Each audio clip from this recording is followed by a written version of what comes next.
In the name of Allah, most gracious, most merciful, we ask Allah to send down peace and blessings to the final messenger, to mankind, Muhammad sallallahu alaihi wasallam, his family, his companions, and all that follow his messenger. I'd like to begin with the ancient greetings of Assalamu alaikum wa rahmatullahi wa barakatuh, which translates to may peace and the mercy and the blessings of Allah befall upon you. Inshallah, as it's an Islamic gathering, Islamic organized, inshallah, we'll start with Quran recitation, inshallah.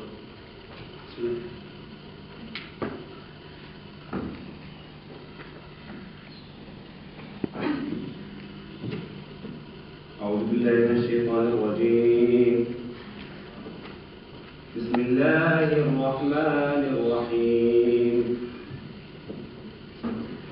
الرحمن علم القرآن خلق الإنسان علمه البيان الشمس والقمر بحسبان والنجم والشجر يسجدان والسماء رفعها ووضع الميزان ألا تطغوا في الميزان وأقيموا الوزن بالقسط ولا تخسروا الميزان والأرض وضعها للأنام فيها فاكهة والنخل ذات الأكمام والحب ذو العصف والريحان فبأي آلاء ربكما تكذبان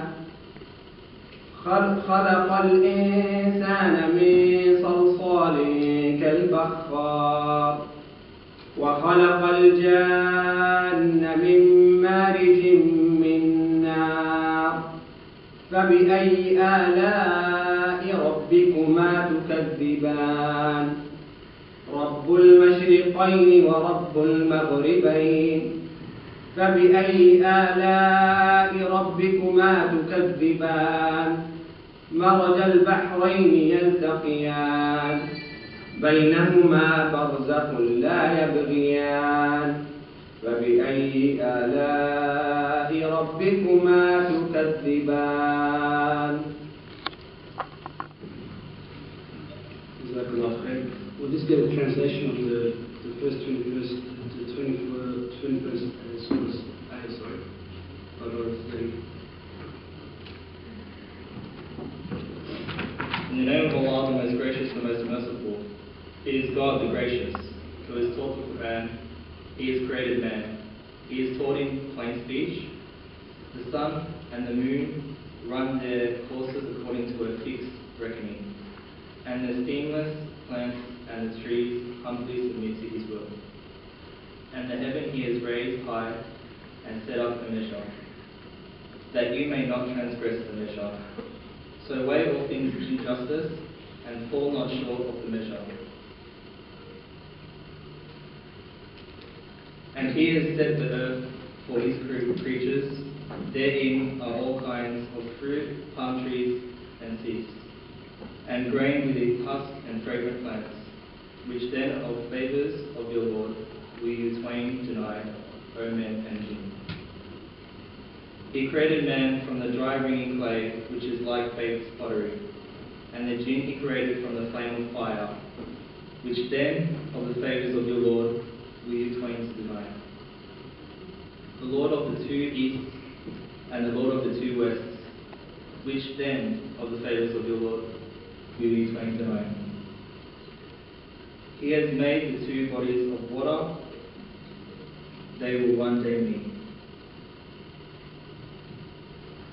Between them is now a barrier, they encroach not one upon the other. Thank you. Thank you all for coming.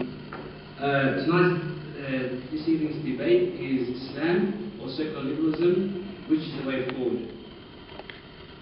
Both speakers today, hopefully, Dr. Muslim, Dr. John Perkins, will attempt to argue which ideology, which faith provides a solution to our modern problems. The purpose of this evening's debate is to create a platform where individuals and groups gather and have dialogue and have discussion in order to find an understanding of both, clear understanding of both ideologies and concepts. Primarily, this is the reason why we invited Dr. John Perkins instead of having Yasser also speaking by himself. As you would understand and appreciate that these sort of topics are very sensitive in nature, so we would recommend all the audience to refrain from excessive applauses and any comments during, while the both speakers speak. Few rules. I think everyone is an adult here, so everyone will understand that this is a debate, this is an intellectual discourse. So we will ask everyone else to remind them to please refrain from any comments or questions while the speakers are speaking, and hold for the Q&A session. The debate's outlined for tonight. We've already started illustrating the rules. The debate was scheduled to start at 5:30. Speaker one for tonight will be Yasser Muslim. Just for clarification, we just had a toss before we started, so it's fair. No, we didn't push Yasser to speak first.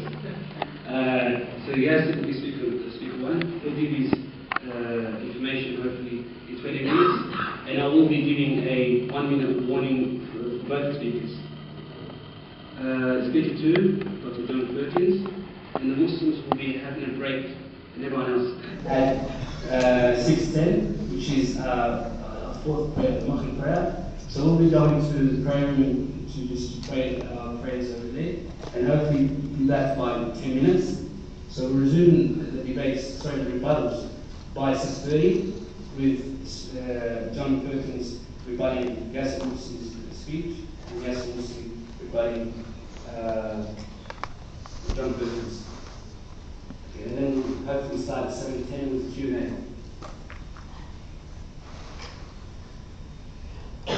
Okay. In the interest of fairness and consideration of time, we're going to be giving out pamphlets, papers, so you can write questions through there. And then you can understand there's a lot of people here tonight, and we've only got half an hour. We've only booked it until 7:30. So we would ask everyone, there's Sister Anissa here. Sister Anissa. And Brother Zaid. So if anyone wants papers to write questions, please just raise your hands towards it. Additionally, could you please direct the question to either Yasser Musi or Dr. John Perkins, or either both. And also, please keep it short, concise, and get to the point. Thanks.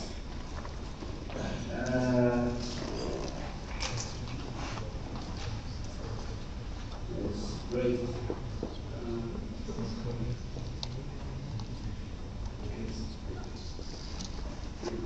So again, there's a table out there, so if anyone wants some DVDs or pamphlets on Islam for their own use,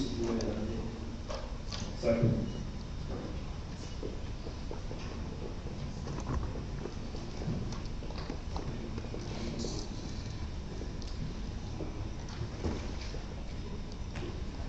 Okay, so that's about it for me. I'll just do a quick introduction of both speakers. Yasser Musi is the current president of the Muslim Students Association of Victoria. He's also a PhD candidate at the University of Melbourne in political theory, post-colonial studies, and Islamic studies. He teaches politics at the University of Melbourne, University of Trobe University. He has published works on Muslim youth on campus, a liberal Muslim identity, and Islam and modernity. And his counterpart for tonight's event, Dr. John Perkins, has qualifications from universities in Melbourne and London. He's a member of the Humanist Society of Victoria, the Rational Society of Australia, Australian Skeptics, and it's been everywhere. He's a public relations team member of the Atheist Foundation of Australia, and he's also the founding president of the Secular Party of Australia. Without further ado, I'd like to call Brother Yasser Musi for starting tonight's event. Thank you.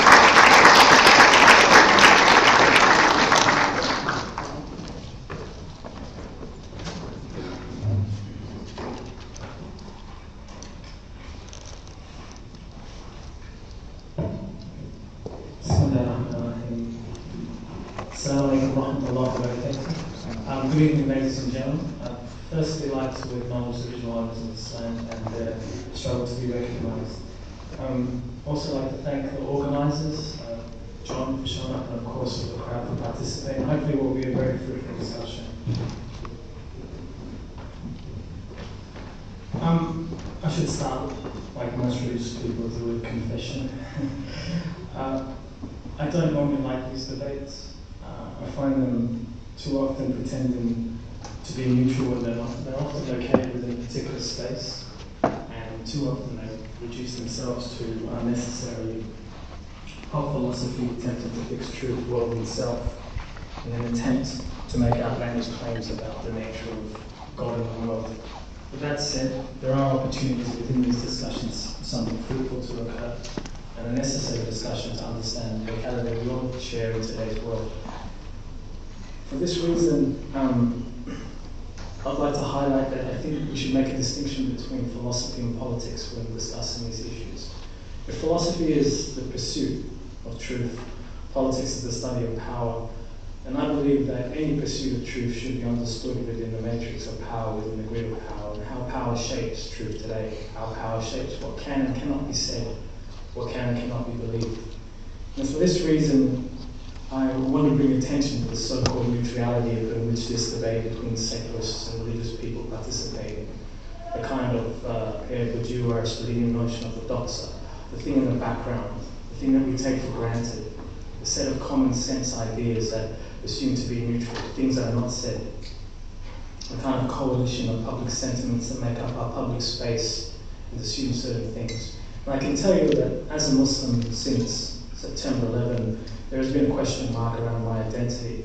A question mark that is part of that identity as much as the hijab is, or the beard, or the Quran, unfortunately. And that question mark for so many of us has choked our identities into us stuttering out nothing more than, if you will, defences of our religion, defences of our position. And I hope today that the debate will not be reduced to that.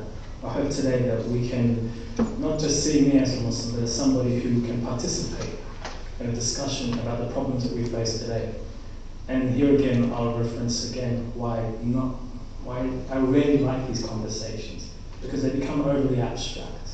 They become about grand narratives and tales and myths about certain scripts and certain texts. And a few people are chased down through zealot research, Google or YouTube, to make, again, outlandish claims about the nature of truth. And for this reason, all conversation should be grounded, I think, in a problem. All of conversation should be grounded in how we should solve that problem. And today, I think that's what the debate's about, where we are located today, and what Islam has to offer as a solution to the problems that we have today. And if we take that perspective, then I think most people who respect, love the pursuit of truth will not see this as a divide between secularists and religious people, but as challenges that we all endure, and as answers that we all strive for a better world where we can all live in. So,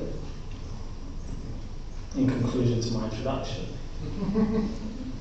I'd like to take responsibility and solve those problems. I want to escape the identity games. I want to escape the argument that it's an us versus them, and I want to escape the unnecessary polemics that have so long dogged these conversations. So we might as well go now to what the problems of the world is, and I'll give myself about 5 minutes to summarize that. I want to take it from a particular perspective. I want to ground again truth here in its political matrix. From where should we understand today's problem? Well, for me personally, I'd like to argue that for many of us we live in a privileged position, and we can speak all day long about the segregation between sexes and the segregation between troops, but I think one of the harshest forms of segregation today is between the first and the third world. And we should look at the problem from that perspective. We've all heard the horrible statistics. The idea that every 3 seconds a child dies from starvation. And although I won't be making outlandish claims that either one side is to blame for this, what I will be showing and what I will be arguing is how I think secularism facilitates a type of reasoning and rationality that at its most barbaric, at its most exploited, can facilitate a kind of instrumental and shallow reasoning and rationality that reduces the world to a series of objects that can be exploited and moved, and that we need to reference and return back to a kind of metaphysical view that grounds us into an understanding of what it means to be human. To bridge, and for the philosophers in the crowd and others, to bridge the unnecessary gap between the object and the subject. So, about today. Well, to give an example, a few historical examples of what I mean by a kind of instrumental reasoning that, again, I'm not suggesting this is secular, but just like many may argue, there are those who exploit religious values, there are those who exploit scientific and rational values for political ends. And the discussion about politics is far more important when we come to speak about the world we live in today, rather than an abstract philosophical one from a presumed transcendental position of observer. So, an example, we all know the horrors of the Holocaust, but in its details it becomes even more horrible, especially when we can recall how the Nazis would use a pile of dead Jewish bodies for an instrumental end. They would chop them up for fertilizer, take away the gold teeth for the war cause, melt the glasses.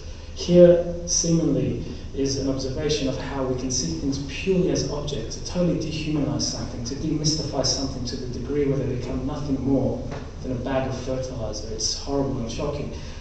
And it's not just other people. Of course, we see today in the environment, much of the same is happening. Whereas once, if we take, say, the indigenous culture's observation of nature, and how truth was tied into the way we live with land, what happens today through an exploitation of this instrumental and pure rationality, where we divide the subject, us, the observers, from the world, the object, where we wrench man outside of any metaphysical or grand truths, where he sees things in pure categories, is that we can begin to see the tree not as something belonging to nature, not as something beautiful, but as the potential to be wood, as the potential to be tool, as the potential to be object. And here's, I think, where religion can offer a solution to many of the malaise of capitalism today, because it goes beyond the exploitation of the planet. We actually turn ourselves into objects.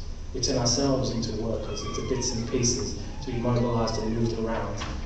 We objectify ourselves. Now, I want to use an analogy to explain what I mean. There is this Olympic swimming pool, which is about 10 by 5 meters, where an Olympic swimmer gets in, and a series of jets of water push up against him. He doesn't move anywhere. He just keeps swimming. And as he participates in swimming, he's free to think in what he wants. And I think that analogy for me explains today the relationship between secularism, liberalism, and capitalism. Secularism allows, in an analogous way, the separation of object, subject, or specifically mind and body, specifically truth and world, being and thought, specifically, allows, and at its most, again, highest form of exploitation, allows for pure objectifying. Now, this Olympic swimmer, he can think what he wants in his head. He can be a Buddhist, he can be a Muslim, he can be a Christian, he can be any combination of the two if he wishes. That's liberalism allowing freedom. But what's really fixed here is the body. It's not moving anywhere. Even though there is the assumption of movement, it isn't going anywhere. And that's the kind of system that I think we belong today. I mean, if you tried to resist this pull, you'd be thrown up against the wall. In the same way, if one of us tried to quit our jobs, in the same way one of us didn't go to uni, we'd find no place in today's society. Our bodies are the ones that are being colonized today. We are turning ourselves into objects. We are losing that narrative of what it may mean to be human, simply because at its highest form, reason does not allow for the stories that tell us who we are and where our origins are and where we will be going.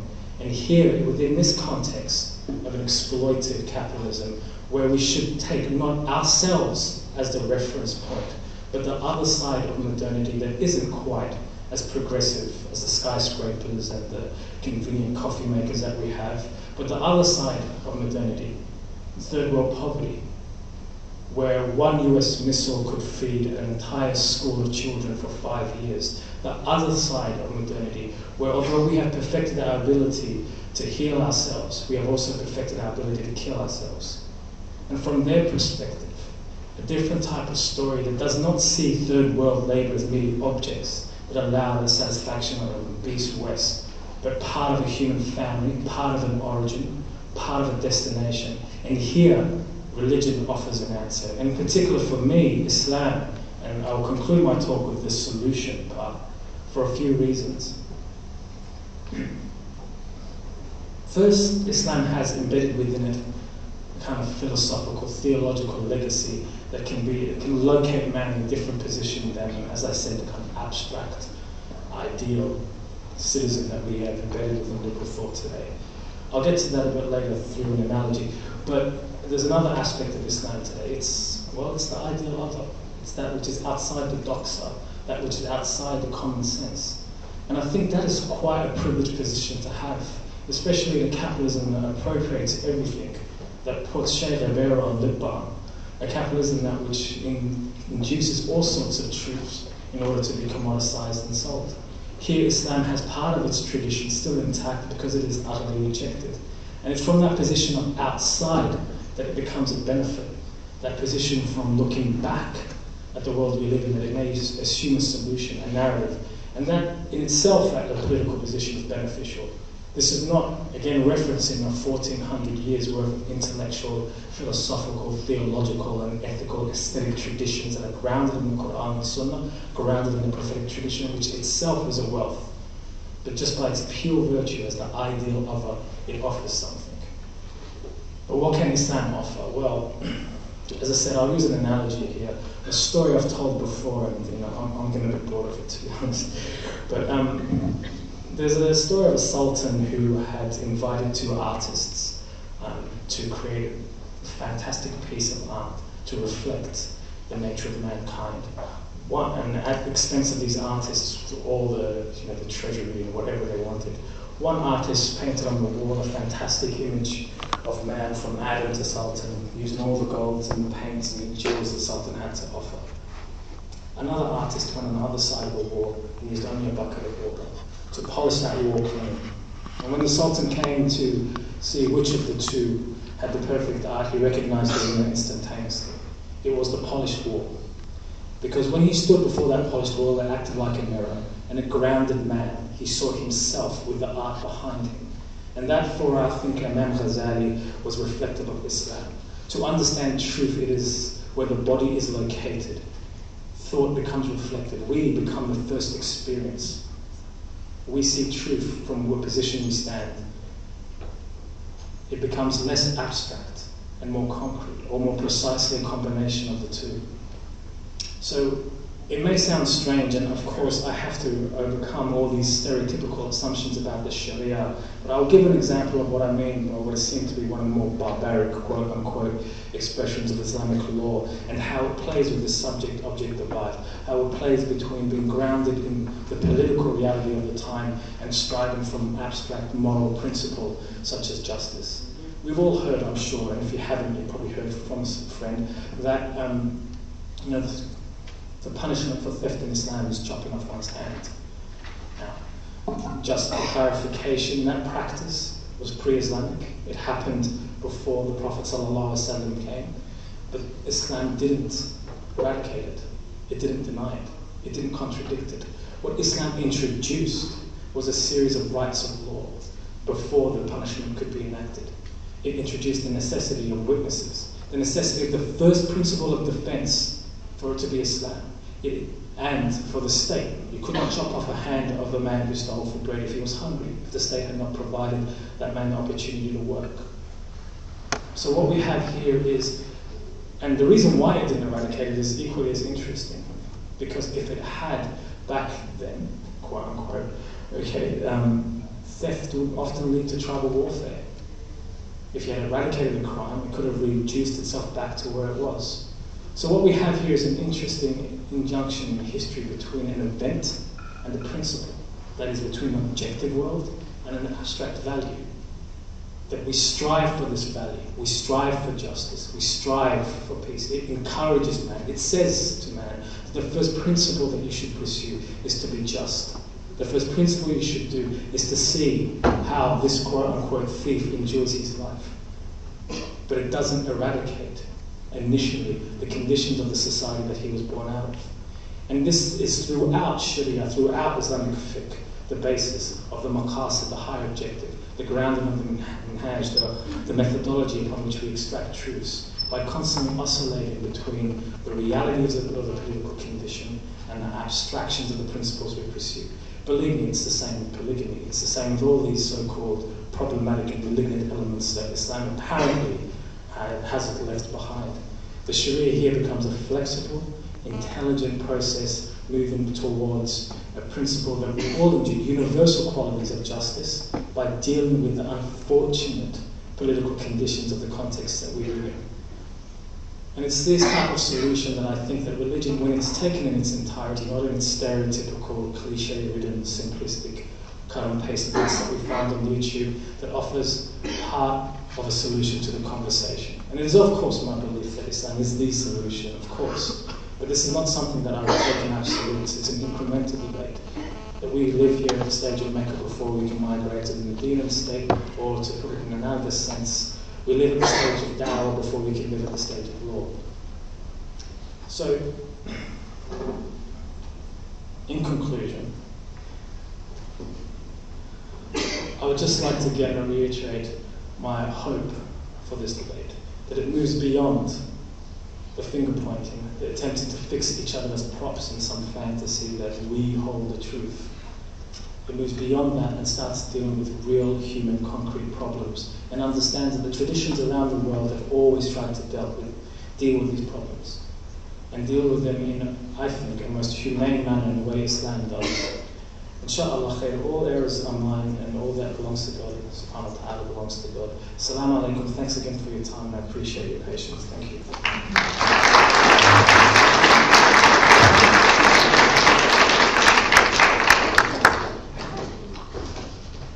Thank you, Yasser. I'll get Dr. Johnny Burgess to come.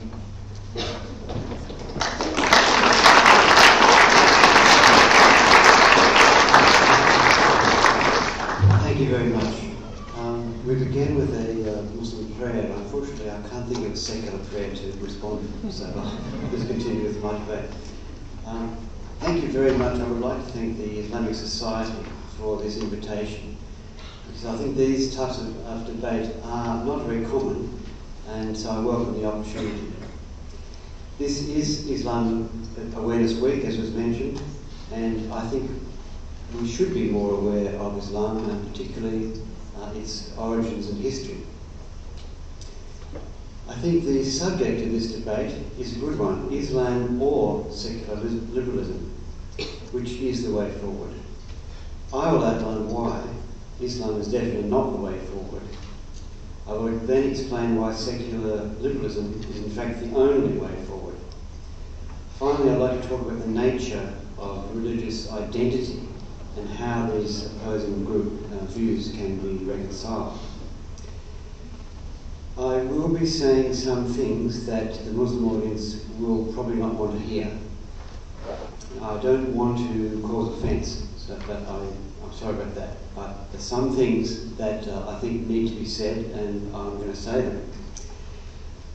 I'm not against freedom of religion. I'm against religions that seek to impose their views on others. I'm sympathetic to the Palestinians, for example, who I think have had their land taken away from them because of the beliefs of the Jews. What I am against is beliefs that cause good people to do bad things. Now, something on Islamic awareness. You may be aware that so far this year there have been 2 political assassinations in Pakistan. The Punjab governor, Salman Taseer, was shot in January. Then in March, Pakistan's Minister for Minority Affairs, Shahbaz Bhatti, was killed. Why? Because they voiced their opposition to Pakistan's draconian blasphemy laws.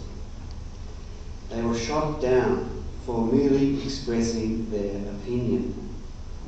Not only that, but Taseer's murderer became a popular hero and was praised for his crime. This, unfortunately, is the Islam that people are becoming more aware about. Blasphemy laws should be condemned. People have the right to freedom of speech. People do not have the right not to be offended. Speaking the truth should never be a crime. The poster for this debate proclaims Islam the solution. I wonder, I haven't started yet. Have you made up your minds already? I just think we should be a little bit more open, perhaps. I should mention that Muslims sometimes appear a little presumptuous and arrogant. The same thing has been, atheists have been accused of the same thing, I suppose. But probably not everyone really wants to be aware, any more aware of Islam than they already are. Some people might actually prefer if we could go back to the situation we used to have where religions were a more private matter. But anyway, that's not the situation, so let's have this debate. Islam or secular liberalism? I think the way the topic of this debate is framed is good, because it suggests there is a dichotomy between the two. Can we have both, or are they incompatible? Can Islam and secular liberalism even coexist? There are many Muslims who are happy to live in liberal secular societies. Australia is at least a relatively secular and liberal society, which is why so many Muslim immigrants wish to come here. I welcome them. In doing so, however, I do not wish to see Australia become any less secular or liberal. I do have this concern, and so do many others, and it is not unjustified. The reason is this: I believe that ideologies, Islam and secular liberalism, are not in fact compatible. That they are in fact very difficult for them to coexist together. So the topic of this debate, Islam or secular liberalism, which is the way forward, is therefore a very serious issue. It's an important question not just for the Trobe University. It's not just an important question for Australia. It's an important question for the world. Secularism refers to the absence of the control of religion over political and social affairs. Islam does not seem to allow this. I think there are many on both sides of this debate who perhaps agree that Islam and secular liberalism are not compatible. According to Islam, the Muslim God is supreme and all should submit to his will, Muslims and non-Muslims alike. The rules laid down in the Quran form what is known as Sharia law. Where it operates, this law dominates civil law, and all, including elected leaders, should be subservient to this law. That is the opposite of secularism. There's little room for democracy in this view. Muslims, or at least certain Muslims, think that their solution should dominate the world.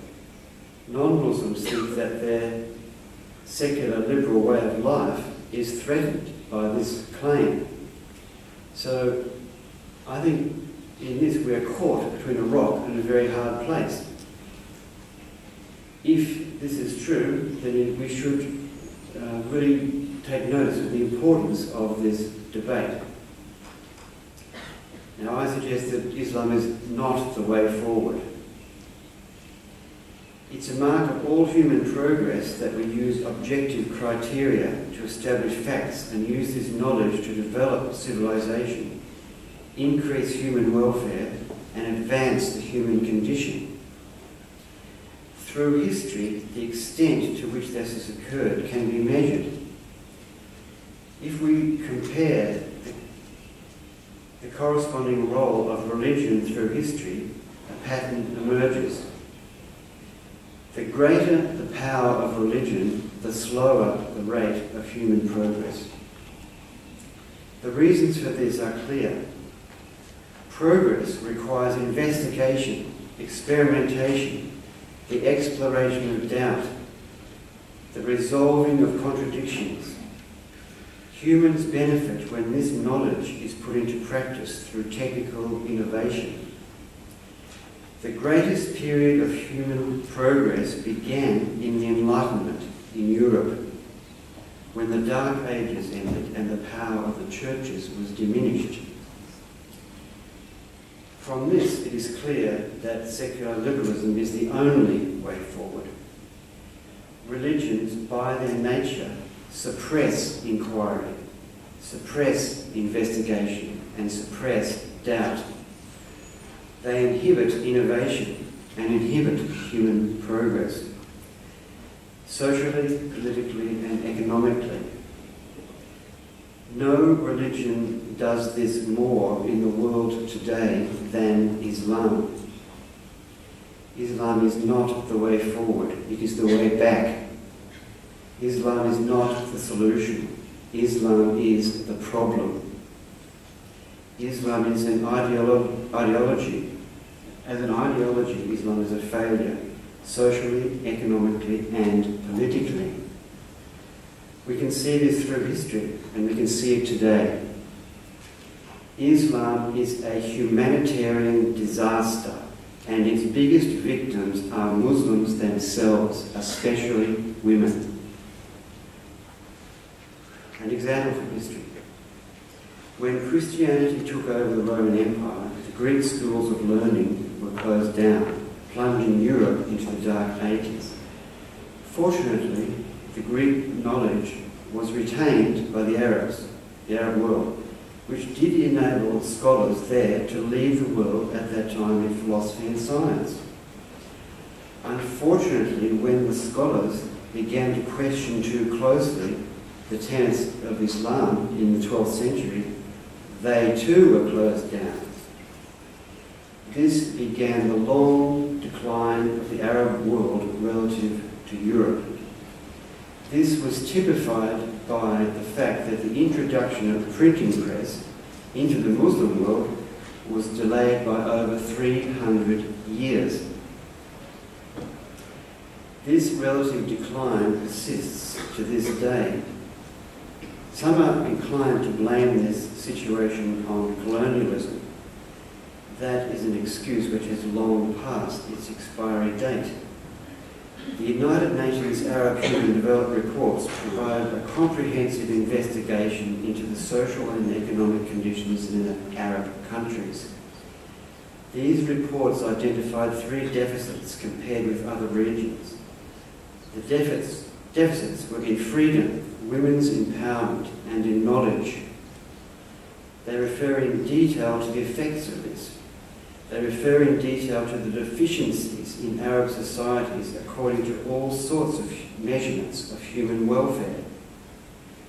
One example they cite is that the number of books that are translated into Spanish each year is 1,000 times the number that is translated into Arabic. What the UN reports did not and could not say was that the underlying cause of these deficits was Islam. The effects of the ideology are pervasive. In schools, even in relatively secular Arab countries such as Egypt, around 10% of class time, primary and secondary, is spent on Islam. This proportion does not include the study of the Arabic language, which is taught by studying the texts of the Quran. All this is taught as if it were fact, without any critical appraisal. The recent spate revolutions in the Arab world, including Egypt, are a welcome development. In the past, it was suggested that the authoritarian regimes were necessary to keep Islamist elements at bay. This proposition will now again be tested. It is clear that the Arab revolutions today are motivated by a desire for freedom that is far closer to the ideals of secular liberalism than to Islamic fundamentalism. Unfortunately, it's far from clear that the secular nature of these revolutions will be maintained. This is because it's extremely difficult in any Muslim country to voice any opposition that is critical or questioning of the tenets and the truth claims of Islamic teachings. The Quran may be interpreted, which is usually by means of selective quotation, but not contradicted or rejected.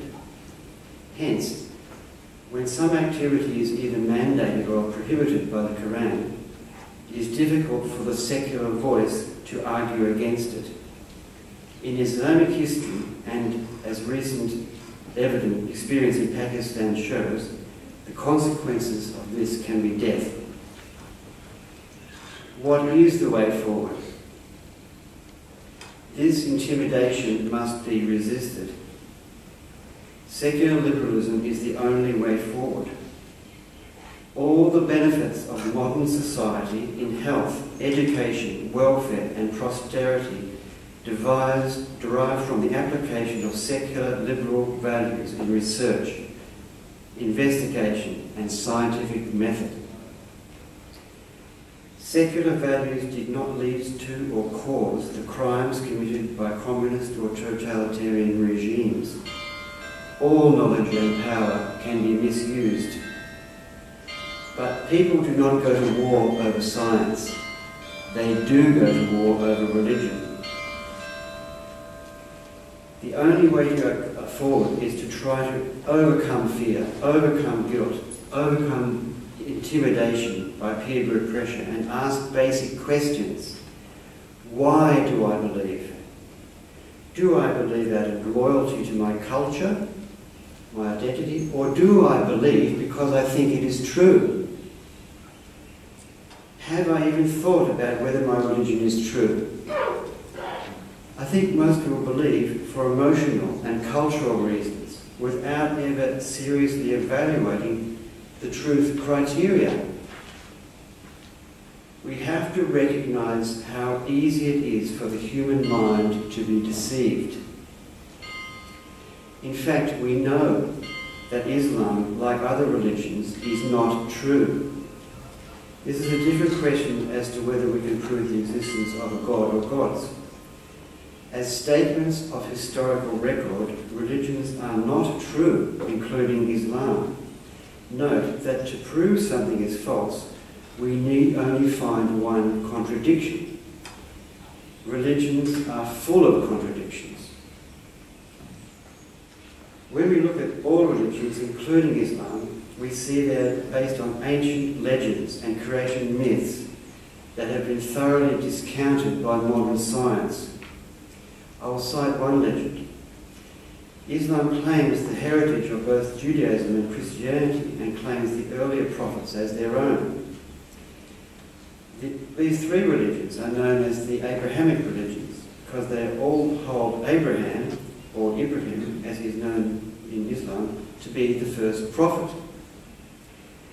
What does the archaeological evidence tell us about the prophet Abraham or Ibrahim? The evidence tells us that there was no historical Abraham. The early legends of the Bible are all mythical. The prophet Ibrahim did not exist. According to biblical legend, he should have lived 4,000 years ago. But evidence shows that the Israelites did not emerge as a group from distinct until 3,000 years ago. And when they did, they were polytheistic. They were not monotheistic until about 2,500 years ago. As always happens when new religions emerge, ancient myths are incorporated to bolster their credibility. Islam is no different. It is claimed in the Quran that Abraham built the Kaaba in Mecca. This did not happen. Like all religious texts, the Quran has some historical references, but also incorporates elements that were believed at the time, but it is now known to have no historical credibility. A similar situation, of course, pertains with the creation stories in the Bible and in the Quran. And I note that in the introduction here we had some of the creationist quotations from the Quran about how man was created from clay. We know this didn't happen. We know that evolution is true and creationism is false. The way forward is to question our beliefs, to ask, to seek the truth wherever it may lead, without fear or favour. Reason and evidence should be our guide. We should base our values on universal principles of compassion, honesty, freedom and justice. Only then will we be on the path to a better world. Secular liberalism is the only solution. Thank you.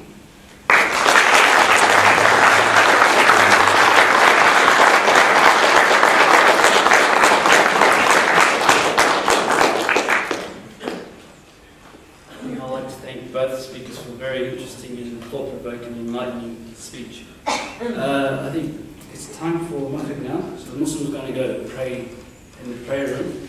So please make most of this time in writing up questions. So I've got papers here for anyone that wants papers. And we'll resume back at 6:30.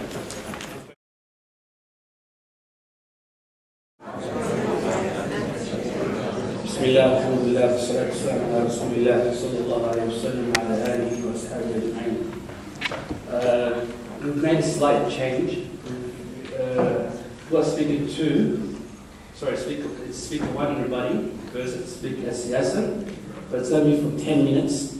And John will be rebutting Yasser for 10 minutes. And we're going to have cross reference. And Yasser is going to, sorry, Dr. John's going to go for 5 minutes. Then Yasser is going to go for 5 minutes, we're going to conclude that, and then we're going to jump into Q&A. We've got Sister Alisa here still collecting and organising questions. So if you've got further questions, just send it right down here.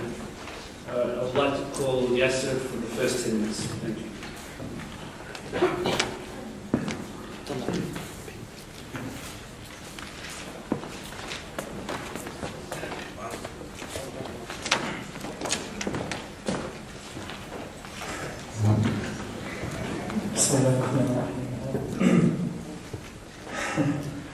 I know there is some type of obligation upon me to temper myself and stand here before and pretend this is an intellectual discussion. But I might start off by quoting John back to John and say, please don't get offended. But what you said was nothing short than unadulterated racism. It was purely mythological, purely disrespectful, and absolutely unfounded. Now, that's as far as my aggression will go. There was no argument to make. There was a series of cliches and outlandish statements. It's bad enough that John doesn't know Muslim history, but it's probably unforgivable that he doesn't know his own. To stand here and claim that Islam, now we speak of arrogance, well he spoke of arrogance, but there's an arrogance embodied here, really. There's one thing to state it, there's another thing to act it, assume it, and position yourself. From a person who probably couldn't order a cup of coffee in Arabic, would like to stand here before an audience and tell you that the essence of Islam is a failure. That the entire tradition is a failure. Somebody who hasn't read it, understood it, comprehended, will assume the privilege of standing here and calling it a failure, and then hide behind the guise of Muslims being presumptuous. Now, I referenced a doxia, a reference of the kind of unspoken background that allows this to happen. Why? Would any one of you be able to make any assertive statements about physics, about any other biology or science? Yet here we have an Islam full of its complexities and its beauties and its contradictions in the sense of scholarship, but not in the Quran, to come up here and make a statement like it's a humanitarian failure, and then demand from us a dialogue, and then demand from us, wait for it, not to get offended. That aside, let's move into the discussion and the argument, because I don't want to be the one registering complaints here, for there's much more to expose than simply this arrogance. Some of my personal favourites. Colonialism is an excuse. That's one way of dealing with middle-class white guilt, to deny history, to pretend that much of the world in Asia and Africa has not had to grapple with exploitation of its wealth and its labour, has not had to grapple with reconnecting itself to its history and its psychology, that it is an excuse. Note the embodied nature of power here, that I am not a truth speaker, I am somebody making excuses, I am somebody dodging the issues. I am denied any autonomy, any observation, I am simply that which can be observed. Simply that which stands here cannot handle the truth and must make excuses like colonialism. Colonialism is an excuse. Is this the voice of that who claims to be part of humanity? To deny centuries of oppression as an excuse? Another favourite. Islam wants to dominate the world.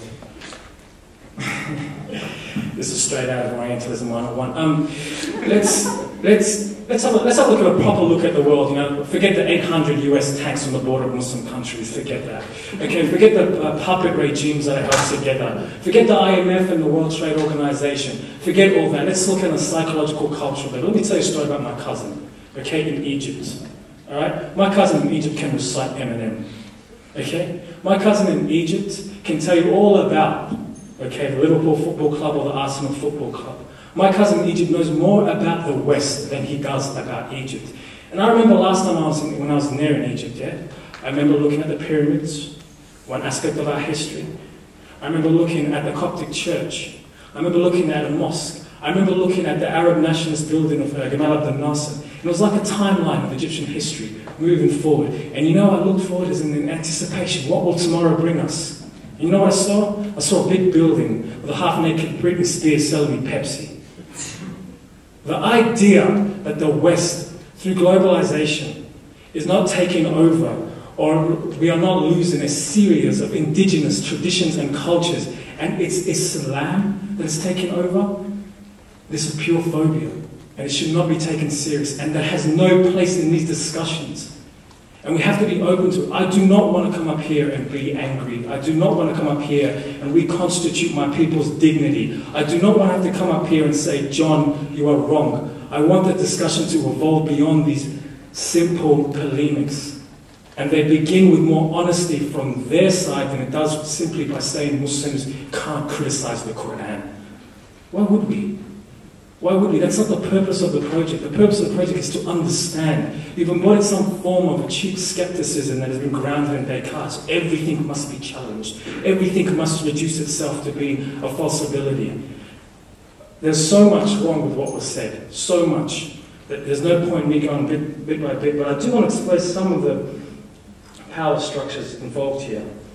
John got anxious at the idea that, wait for it, Muslims will come in here because they enjoyed secular freedom. But apparently, once we're here, we want to impose Sharia. There is this constant assumption that we are a polluting element that needs to be purified, that needs to be pacified. Why? This is more interesting, this is more important than any verse that he plucks in some pseudo attempt to give us a grand reading of the Quran. The assumption that by virtue of you being Muslim, that you are embodied violence, you're coming here to take over. Now, when you locate us there, locate us in that position, what is our response? What should be our response? Well, he's given us two responses, because apparently we can't handle truth. That is to say, we must accept that negative negation of our tradition, or we become a problem in itself. And that, what I want to reference, and forgive my language, is an exclusively white privilege. And by white, I'm not talking about race. I'm talking about the centrality of normalcy. A white privilege is that the assumption is that by virtue of being there, you are a truth speaker, you are trusted, you are innocent. But the blacks and the Asians and the Muslims, we don't have that privilege. We speak, we're making excuses, like colonialism. We speak and we come here because we're trying to take over things. That structure needs to be destroyed before any meaningful debate about any ideologies takes place. This is not about the pursuit of truth. This is a fetish. This is about fixing people, denying them their humanity, and claiming, by virtue of them being in error, I am the solution. And in that case, John is far more religious than he gives himself credit for. One more point. History is not nearly as simple as he made it out to sound, to be honest. The idea that I didn't know how to respond to the argument that people don't go to war over science. Why would they? I can't imagine, an Einstein army going to war over a Newtonian army. Why would you say that? Really? People go to war over democracy, don't they? Or, liberating people in the name of democracy, don't they? Even better still, you want to talk about science? People exploit science for war. Half the violence that we have in today's world is the attempt to extract natural resources to create dominance. And let's speak about, and you mentioned Pakistan, let's speak about 3 different types of violence for a minute. Because it's oh so easy from the privilege of our, quite affluent position here to look down upon other countries and claim that they're not living up to some invisible standard or norm. I'm not defending what goes on in Pakistan, but let's identify 3 forms of violence here. There's the subjective violence where we can point at somebody and say, you harmed me. You, the subject, harmed me. Then there's the objective violence, a systematic form of violence, institutional forms of violence that we saw in apartheid South Africa, that we see where systems are structured to allow certain people access and deny other people access. And capitalism works exactly like that, through class systems, through the division between the first and the third world. But then there's another form of violence that I think John should take responsibility for, and that is a symbolic form of violence, where language is used to deny people their humanity, deny people their autonomy, deny people their form as a truth speaker. And it's very easy to pretend that these 3 systems are not related. And in many cases, the subjective violence that we see that dogs the Muslim world, dogs the Asian and African world, is a result of the objective violence that capitalism has instituted. Do not kid ourselves, or do not stand here and pretend that our wealth is a result of our emancipatory thinking, that our wealth and power is a result of our liberalism, a result of our democracy. Our wealth is a result of the exploitation and the violence that we have imposed for over 400 years on the vast majority of mankind. And these excuses about Islam are nothing more than a form of cultural amnesia, to forget and to pretend that despite this history, we're superior. That type of conversation has no place today. And I expect John to be a little bit more progressive than regressive. Assalamu alaikum, forgive my anger.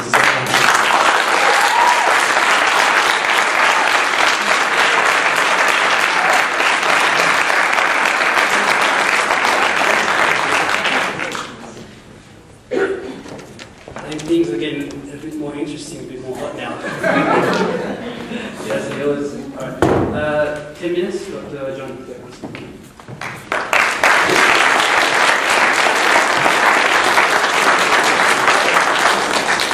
Thank you. I'd just like to respond first of all to some things that Yasser said in his first talk.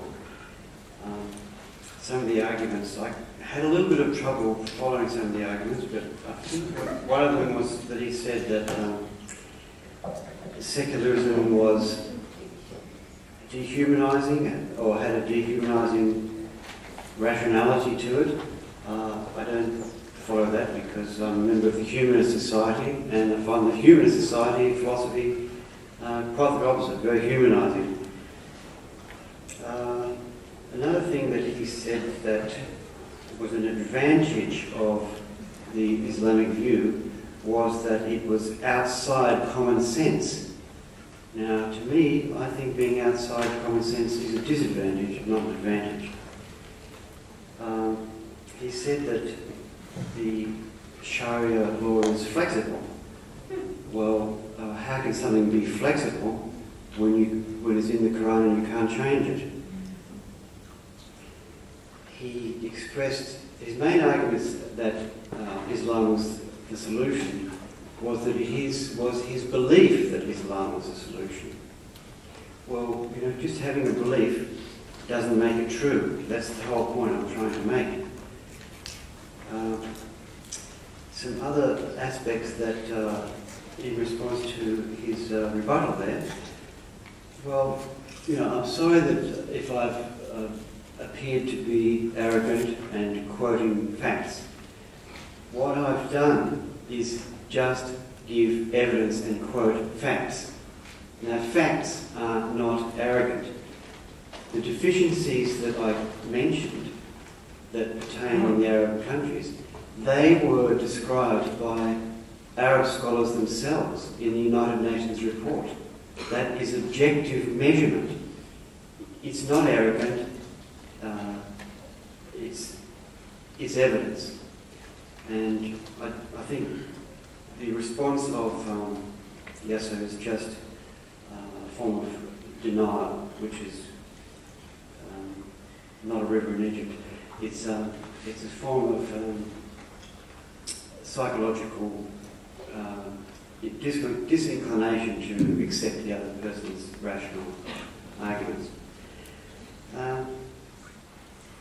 Now, there's some other things that I want to mention. He mentioned the issue of wealth creation. Now, it's important to understand about wealth creation is that when wealth is created over history, it's not just dividing up a given pie.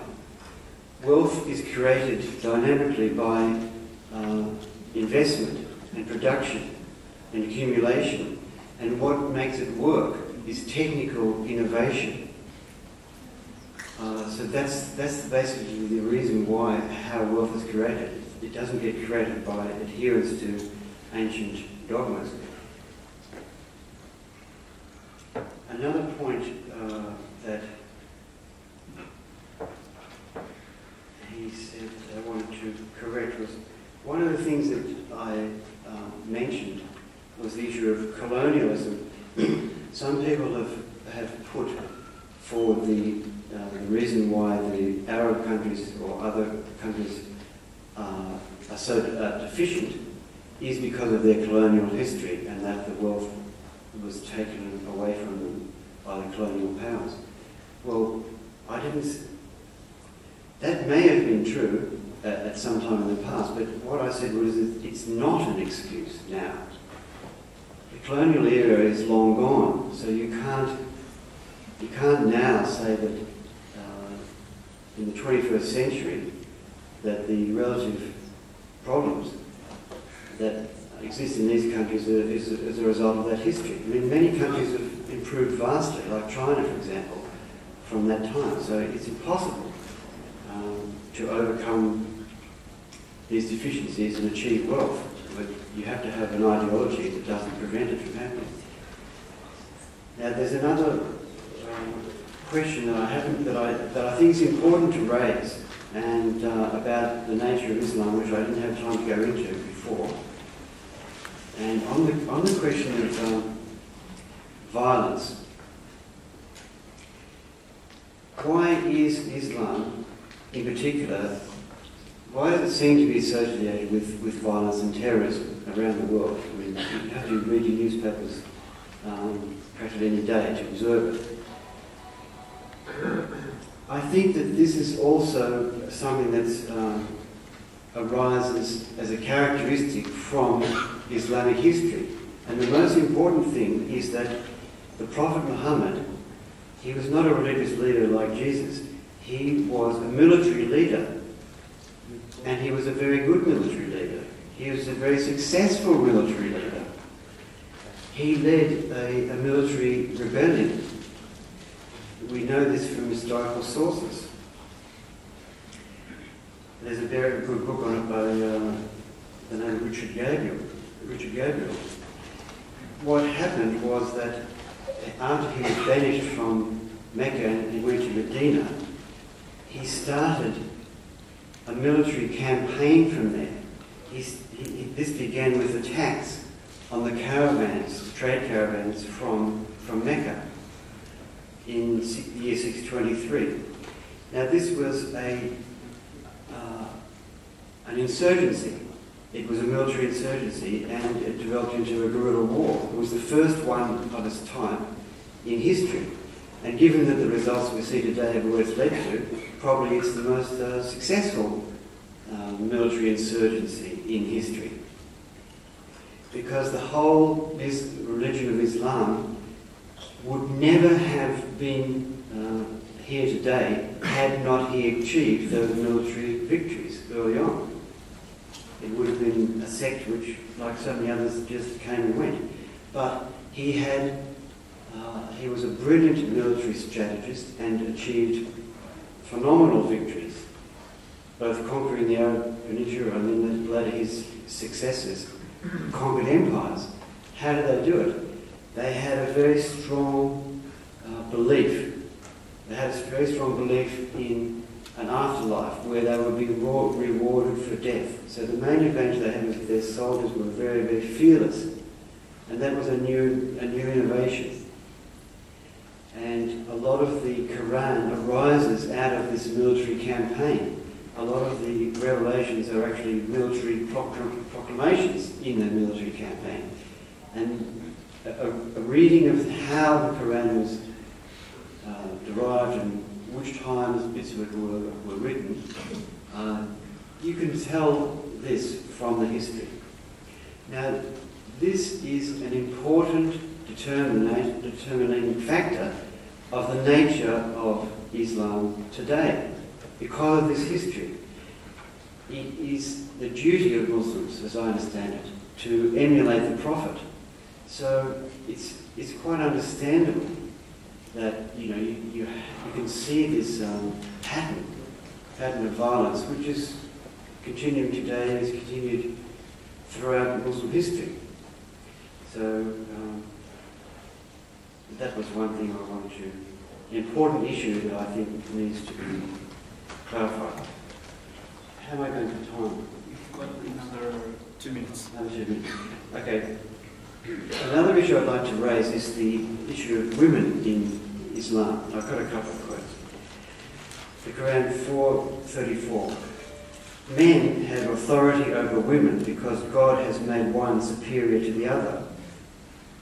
And it goes on to say, as for those for whom you fear disobedience, admonish them, forsake them in beds apart, and beat them. Now, it's clear in Islam that men dominate women, and the reason for it is it's laid down in the Quran. So this is why I suggest that Islam is a humanitarian disaster, because unless you can overcome those tenets of the religion, you can never achieve universal human rights. Another thing that I'd like to say is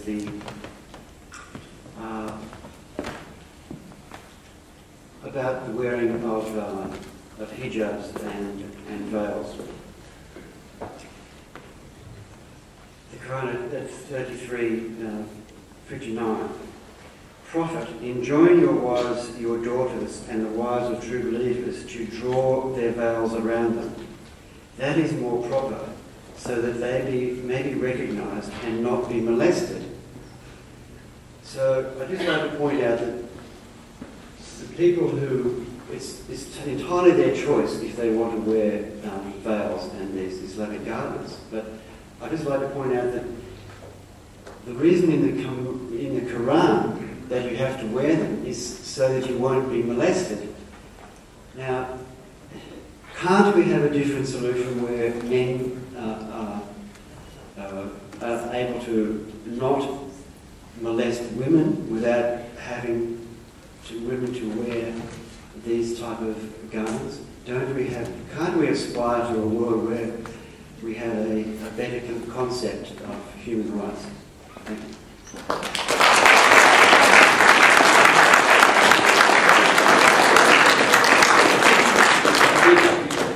Things are getting interesting by the minute. So it's only between these two gentlemen. So if anyone else wants to join in, you have to give a right question to Sister Nisa, who's standing here.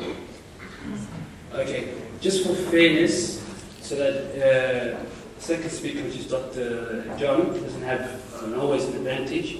We'll switch around now, so I'll give you another 5 minutes for rebuttal. Then it'll be followed by Yasser, and we'll have question and answers. I think I'll forego mine and just let Yasser go, and then we'll have questions.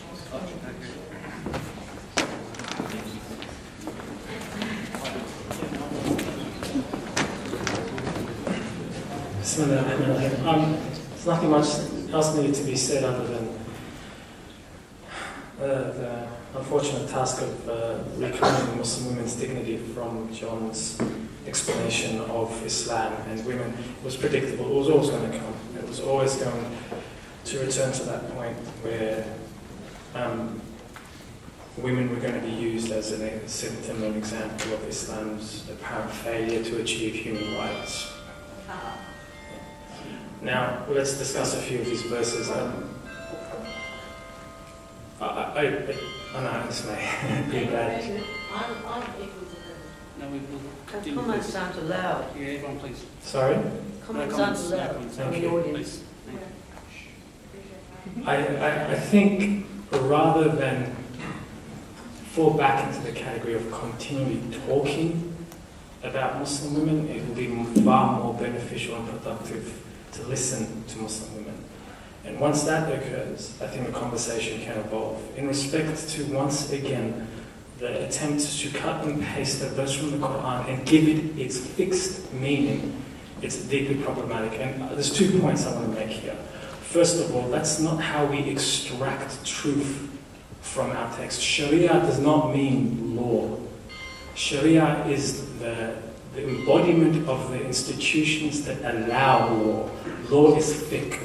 Okay? There's a whole process that's required. The Sharia has 4 roots to it, one of which is the Quran, the other is the Sunnah, another is Ijma' consensus.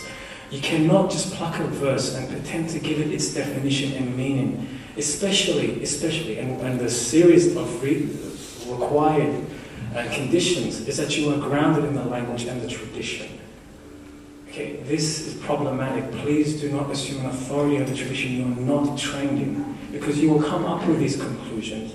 In order to understand then, because I don't want to be seen as dodging the question, making excuses, in order to understand the role of women in Islam, quote unquote, is that we have to problematize a lot of the Western categorizations. When we look at the Quran, when it speaks about women, the term that used mostly is Muslim. But when it speaks about women in relationships that they have with men, husbands, fathers, brothers, then it specifics a specific category in relation to that. Okay? We also have to understand, and again, we ground the real with the abstract principle. If you want to look at women in Islam, look at the rights they had prior to the Prophet Muhammad ﷺ and after revelation. And then you get an impression of the movement towards something. Then you get an impression towards their rights. Then you get an impression towards something happening. And there's a series of texts and literature that I'm not going to go through here that defend both the honor and the dignity of the Muslim woman. And it is also a little bit rich, considering that we live in a society where if we are to take seriously these claims and attacks against women, it's best still not to resort to that idea of objectifying them, either as sexual objects or oppressed objects. They have a voice, they have an autonomy, and they have their Islam, and they are more than capable of responding to John. And this again is another attempt, I think, unfortunate attempt, to give a soul a negative meaning. We are very complex. We live in a society that has a multiplicity of faces of truths, but there is still core principles that we all strive to. In order to strive to them, I think the conversation should be a little bit more open-minded. And inshallah, I hope there are members in the audience that can look through some of John's polemics and see that a better conversation is to have at least a more honest conversation. Assalamu alaikum.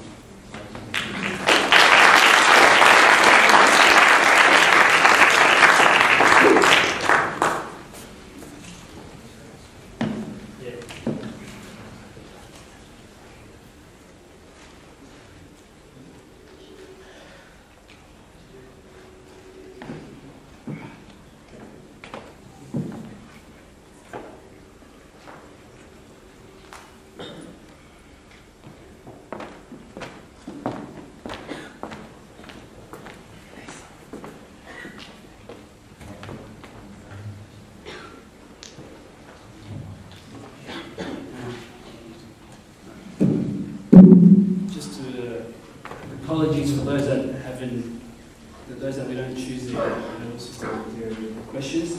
Primarily the reason is because they're not directed towards the topic at hand. I've got questions for Yasser, and I've got questions for John, and I've got questions for both. So I'll probably start with both.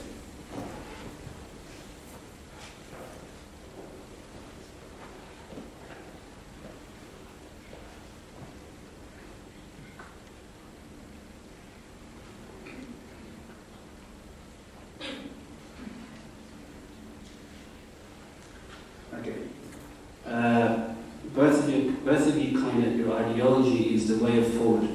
What are your opinions of separation of state and religion? For Yasser, how would you introduce Islam into a state if you do not believe in separation of state and religion? And for John, would you further separate state and religion? If so, how? In regards to Australian society? I'll start with Yasser. Actually, I'll start with John. Thank you. Well, that's an interesting question. It's how do you separate church, state, or religion from politics, or the mosque from society, or the political affairs of society?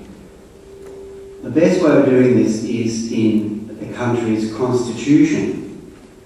And for example, in the United States, they have this quite a good constitutional separation of church and state. What it says is that everyone should have freedom of religion, but religion should not be imposed on anyone.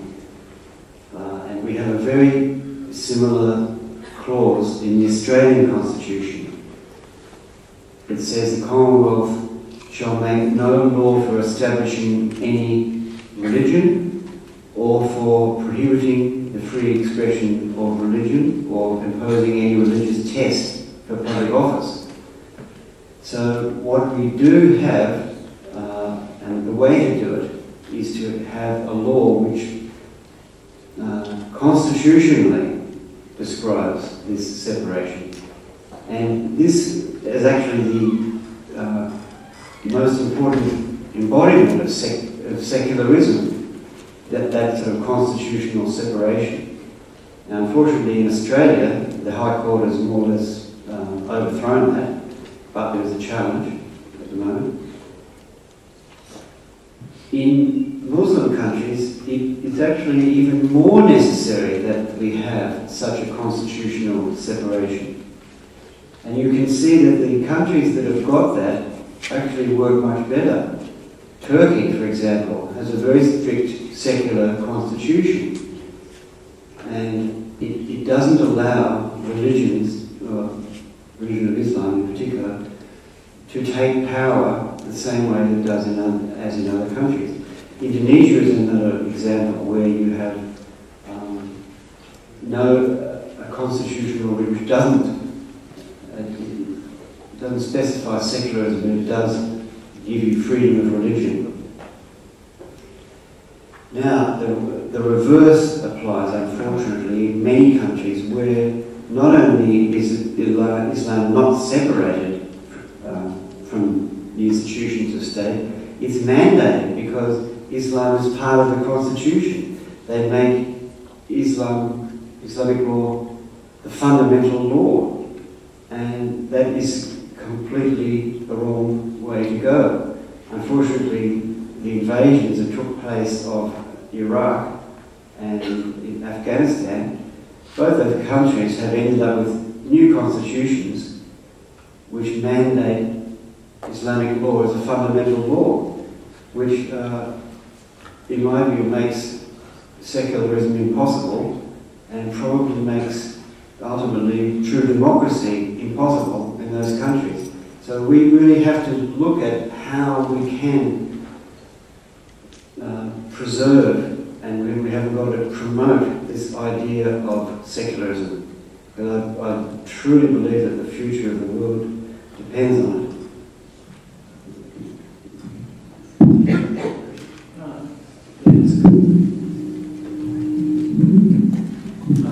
Firstly, I want to challenge this kind of clean separation of church and state. That's not exactly what is happening, not exactly what's going on. It's a bit more like yin and yang. There's a lot about the church today is secular, and a lot about the state is church. Not only that, there's an assumption here that the separation is quite horizontal, vertical, horizontal, clean separation, both living on equal sides of the divide. It's probably a bit more vertical than that, where the state takes all our capacity as the labourers, workers, talents. We go to university, we have a 9-to-5 aspect, and the private sphere is left behind to take care of itself.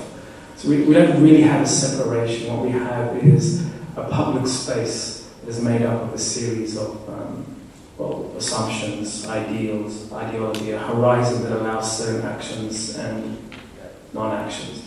Again, to conclude, what I'm trying to say, the assumption of a neutral public space, void of religious or metaphysical ideas and values, is a bit of a myth, both in reality and in practice, and in the utopic attempt to create this space.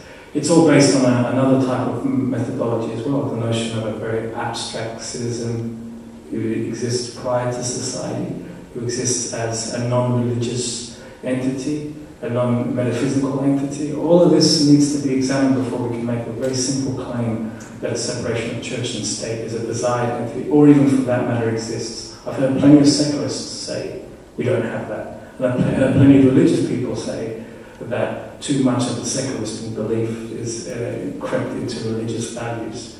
So that's the first thing. We always depend on tradition. We always fall back on an inherited set of norms and rules that govern our actions. We are never solely and purely rational, and that's the type of horizon that the secular space is attempting to produce.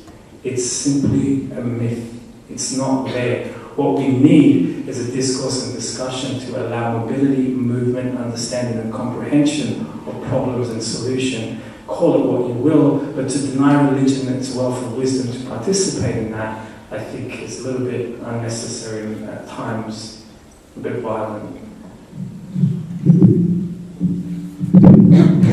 Thank you. Again, I've got around 40 questions, and we've got only another 20 minutes, so apologies beforehand for not choosing the questions. It's all random.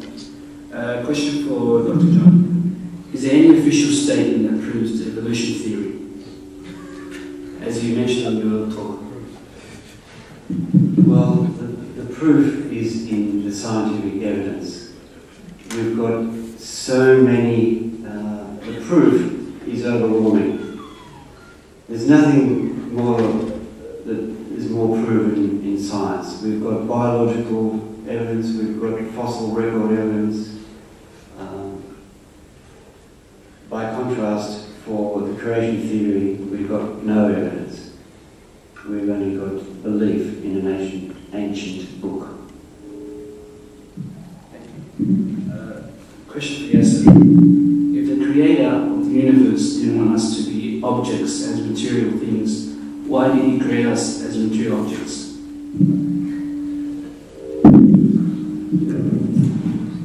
It's a bit of a secular question. I think there's a bit of a misunderstanding of what I was attempting to say here. I said there's a division between subject and object. I'm going to clarify a little bit what that means. The subject is the observer. I observe. The object is the thing that is observed. And I claim that there's a distinction, a division, a divide between the two in the kind of instrumental rationality at its highest form that secularism promotes. And therefore we create things as objects. I never said the starting position of mankind is an object. I actually denied that. I claimed that there's a relationship between us and the world. We cannot separate us from it.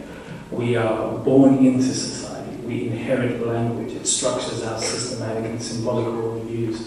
And this is what we're grounded into. The attempt to neutralize or create pure categories like objects is what I was, which is necessary for reasoning, by the way, is what I was attempting to question and dismantle. I'm not quite sure what the reference is to God. If God creates as objects, why are you objects? I don't think that was in response to something I said. I think it was a misunderstanding of what I was trying to say. Thank you.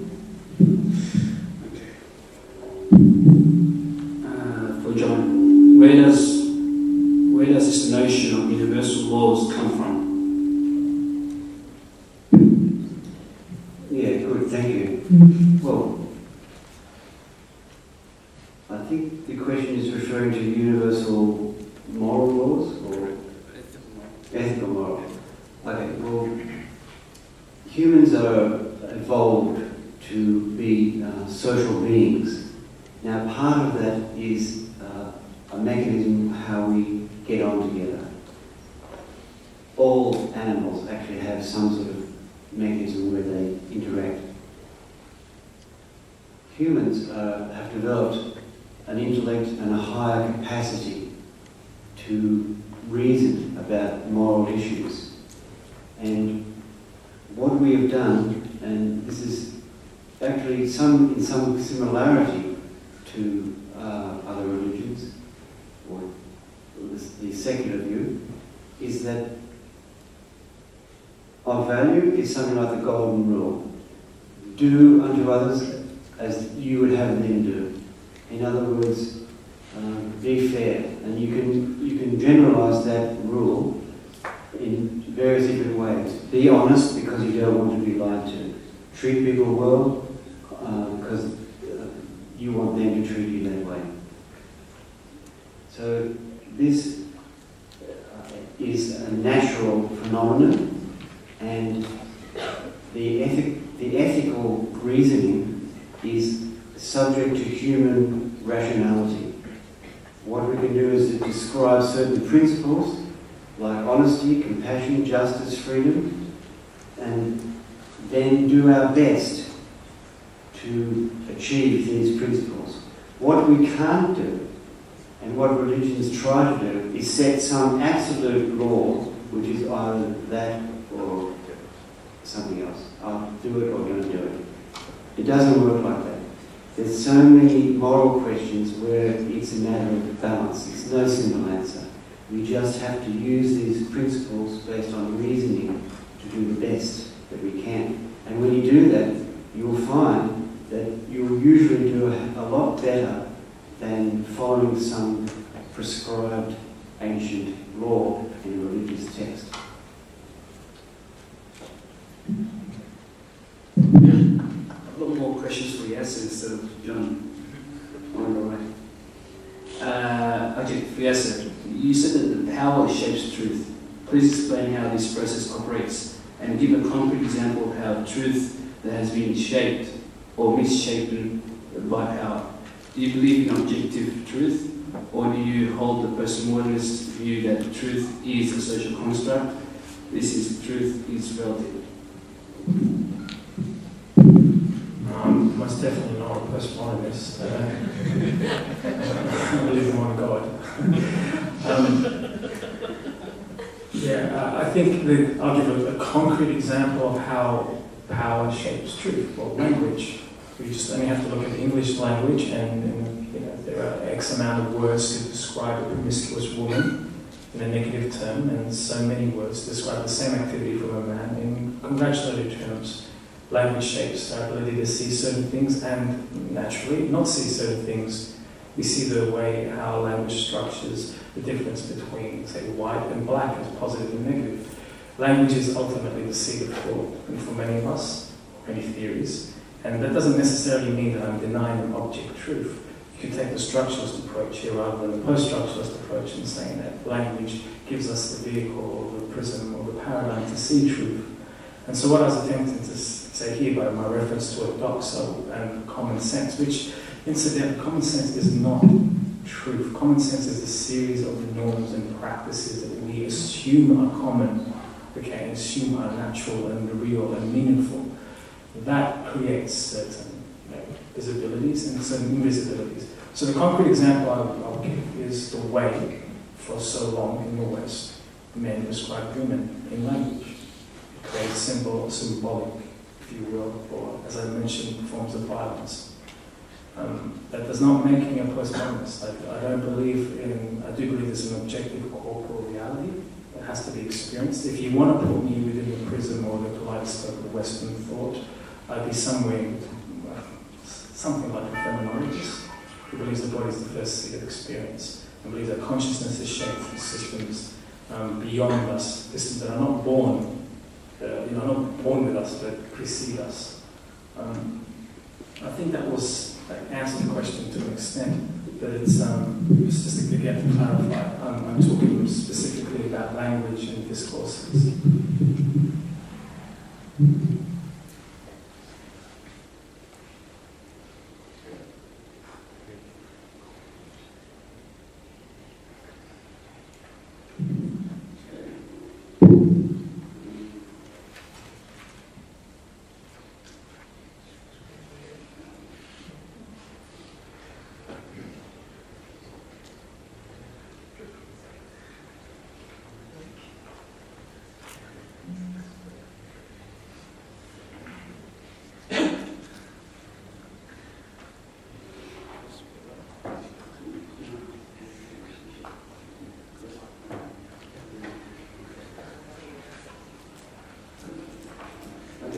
Is the source of history you use to know about Muhammad and his religion the same as the one you used to find out that Ibrahim was not there?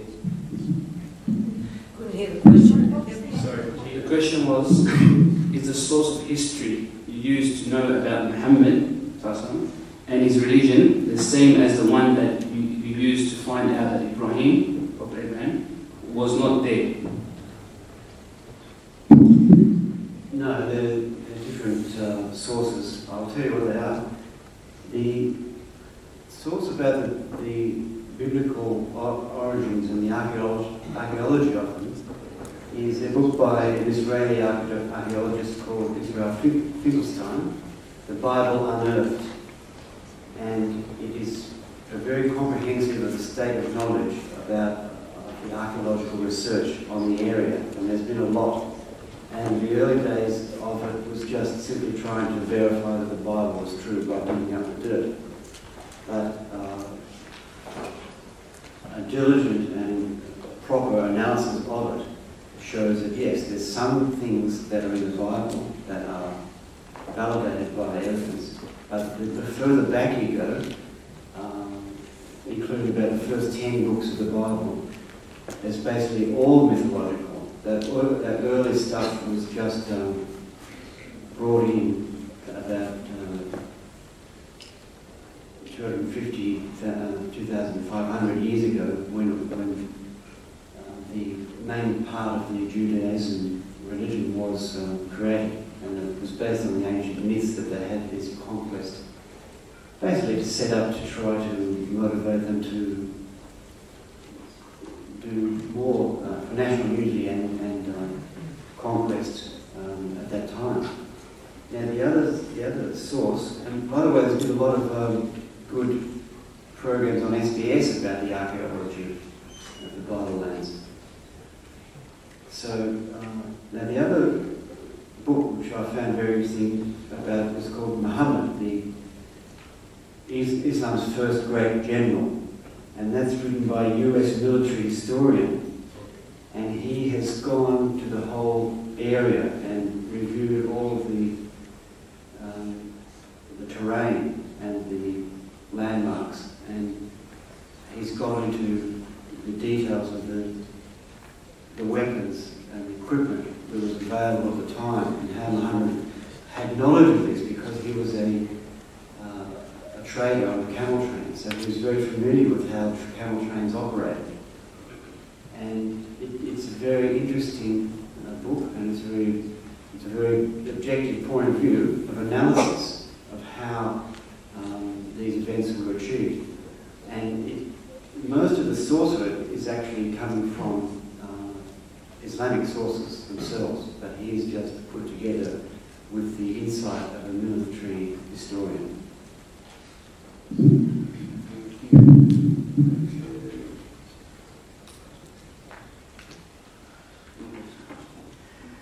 To Yasser. Since Sharia law demands the removal of a hand in most cases of theft, thus reducing the ability of the thief to earn an honest living, instead of trying to rehabilitation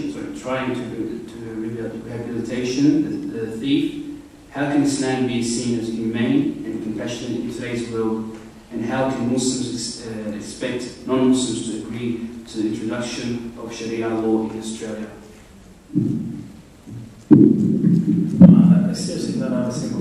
that's calling for Sharia law in Australia. I don't know whether this is being perpetuated. They're looking for Sharia tribunals maybe for civic matters like divorce, where instead of going to the court, brother and sister can negotiate terms before a sheikh. I don't understand where this myth is developed. I think it's got a lot to do with the idea that Australia has vulnerable borders and the Asian invasion is coming and they're going to take away our life. I really don't know. The amount of Muslims I have heard say we do not want Sharia here is insurmountable compared to some that they hinted at it.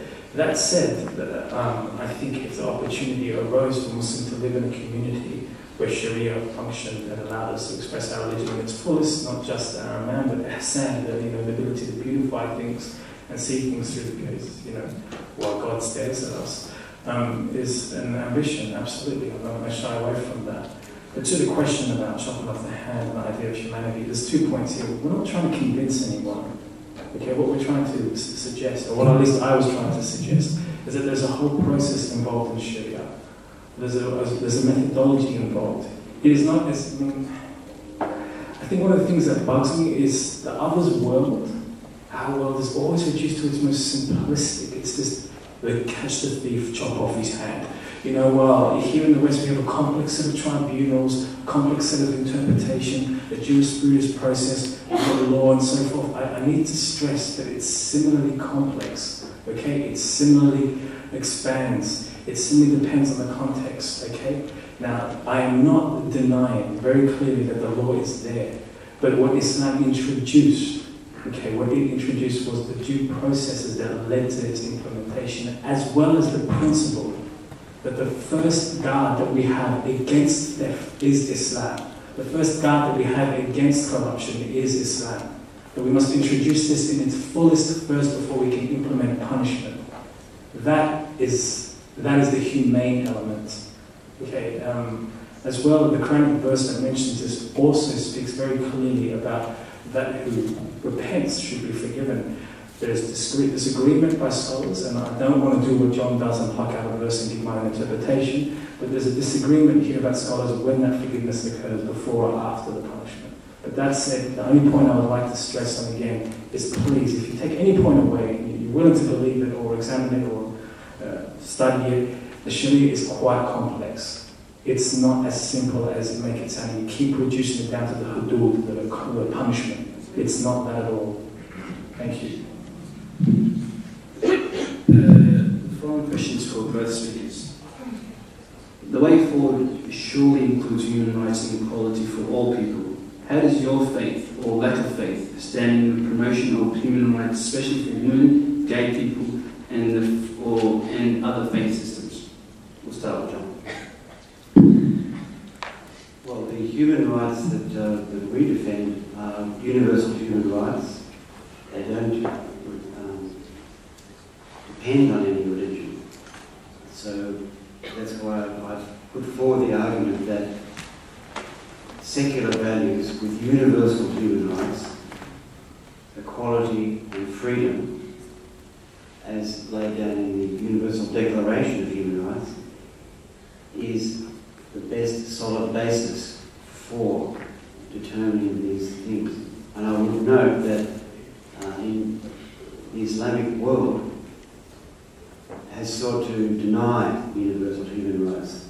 They have sought to deny the Universal Declaration of Human Rights and put forward their own definition. But as I understand it, in Islam, humans don't have rights. Allah has rights. Humans don't.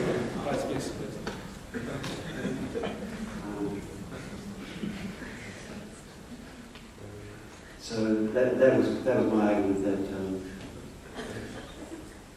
secular values are the only guarantee of universal human rights, and this is why this is the way forward, and Islam, unfortunately, is the way backward.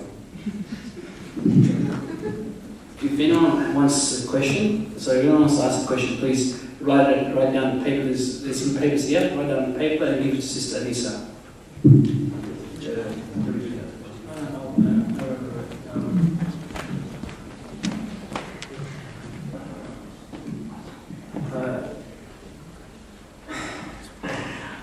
I guess the question was about where do I stand in relation to human rights.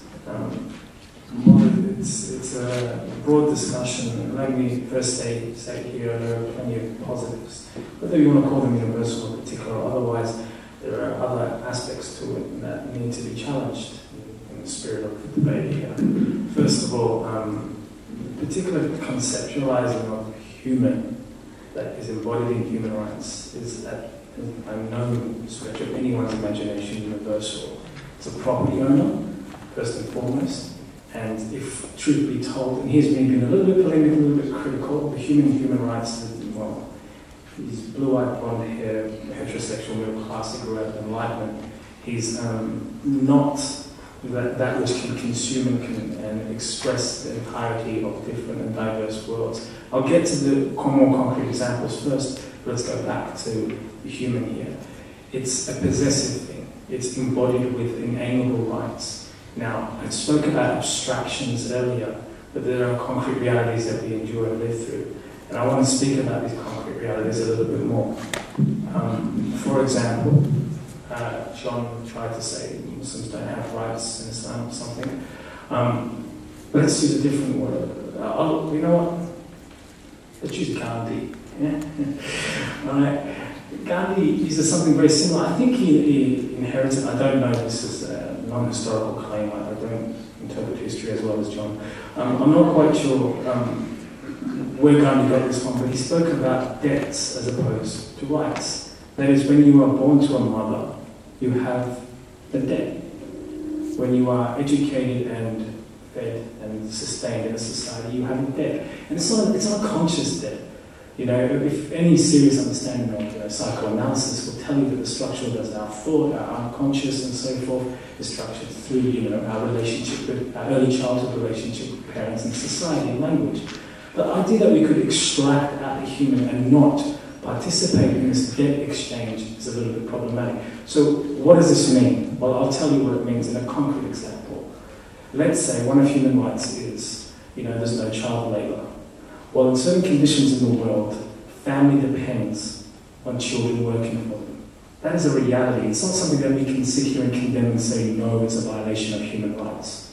It's a reality. And if the children don't work, the family unit disintegrates. And if it disintegrates, then all sorts of other problems happen. So, in the case of universality, and again, I'm not denying that a lot of it is good, but what it needs to do is hinge itself to a particular context. And most serious human rights thinkers do this, as opposed to using it as a stick to beat up other traditions and say, you have failed at our standard. It is a complex discussion that can make crimes visible, but it can also cover up other crimes. And a more appropriate interpretation of human rights is grounded in a proper political understanding of the world we live in and all its dynamics, most of all the massive divisions in class between the wealthy and the poor. That, I think, human rights with its abstract universal claims sits very conveniently and is a benefit to one group of people more than others. I think it's time to wrap up now. So we'll have concluded remarks by both speakers for 2 minutes and a half each. Okay, I'd just like to wrap up by thanking everyone for coming here, and I think it's very good to have this type of exchange of views. It's much better to, I forget the name, have draw instead of war. I think that was Winston Churchill. It's much better to talk rather than fight. Now, so I'd just like to say my objective here tonight has not been to try to offend you. I probably have done, I know, because I've quoted the Quran. What can I do? If I quote the Quran and you're offended, I'm not sure what I can do about it. But what my purpose is just to try to help people to think. I'm not trying to offend anyone. I'm actually trying to help. I think if people would try to analyse their beliefs, don't just believe, think critically, there's nothing to fear. You've got nothing to lose. By having a more open mind, you gain, you don't lose. So I just want to try and promote that idea to you. Thank you.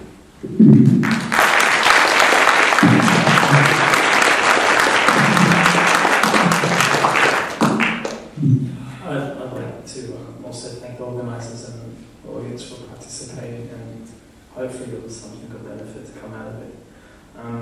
I guess in concluding remarks, I don't know if anybody's made me feel critical thinking, it's been John. I think a lot of it is unnecessarily political. I always stress that point again. Please, knowledge has to be taken seriously. It has to be earned. It has to be struggled for. And too much of it today was a little bit unnecessarily simplistic in its attempt to fix Muslims as a problem.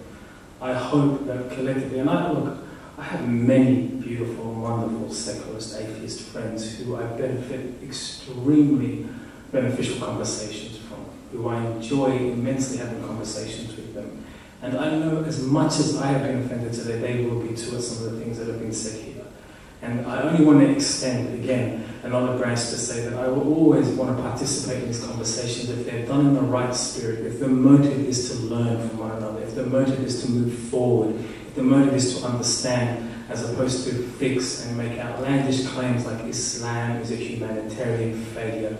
You will only ever achieve, distrust, dislike and regression with such statements, in particular when they're not true. And to conclude with that final slap in the face that apparently I'm offended because John cited the Quran. SubhanAllah. I'll end it with that. There's no point commenting on that other than to thank John for all his intentions and attempts to participate in this conversation, to thank the organisers, Ibrahim and Sister Anisa, and if I've offended anybody, I too apologise. And inshaAllah, in our next meeting, it can be more beneficial. Jazakallahu khair, wassalamu alaikum wa rahmatullahi.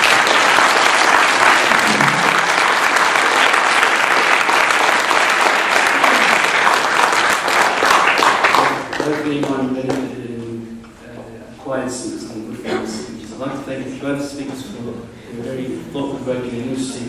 I'd also like to thank the audience for coming to tonight's event, and hopefully we can come to more live events. Tomorrow we have a bake sale, continuing at the Islamic Awareness week. We've got a bake sale at the Agora Centre, and then on Thursday we've got a prayer room open day, and Friday we've got a lecture titled "What is the Purpose of Life?" which will be held in Western Masjid Theatre. Alright, thank you.